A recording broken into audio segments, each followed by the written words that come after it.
గాడిద తెలివి.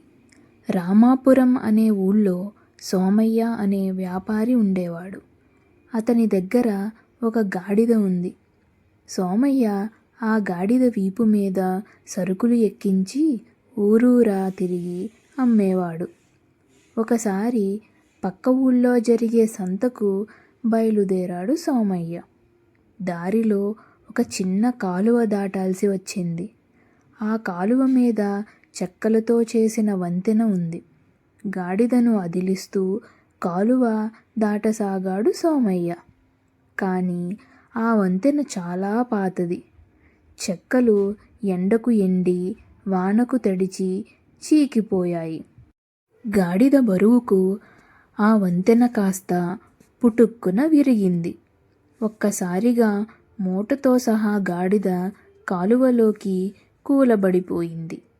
నీళ్లు మరీ లోతుగా లేవు. సోమయ్య నెత్తి నోరు కొట్టుకుంటూ ఆ గాడిదను తిట్టిపోశాడు. అష్టకష్టాలు పడుతూ ఎలాగోలా గాడిద నీళ్లలోంచి బయటికి వచ్చి నడక ప్రారంభించింది.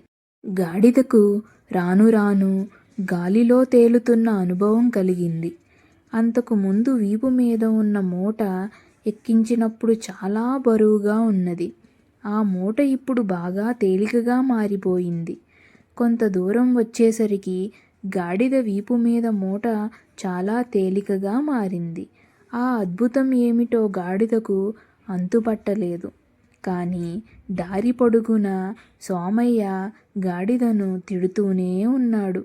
మూటలో ఉన్న సరుకు ఏమయిందో, యజమాని తనని ఎందుకలా తిట్టిపోస్తున్నాడో ఏమీ అర్థం కాలేదు ఆ గాడిదకు. సోమయ్య దాని వీపు మీద పంచదార మూట పెట్టాడు. ఆ పంచదారంతా ఆ నీళ్లల్లో కరిగిపోయింది. గాడిద బుర్రకు ఈ ఆలోచన తట్టలేదు. ఇది జరిగిన నెల రోజుల తరువాత సంతకు వెళుతూ అదే వంతెన దాటాల్సి వచ్చింది గాడిదకు. ఎప్పటిలాగే దాని వీపు మీద మూట ఉంది. అయితే ఈసారి సోమయ్య పత్తి అమ్మడానికి వెళుతున్నాడు.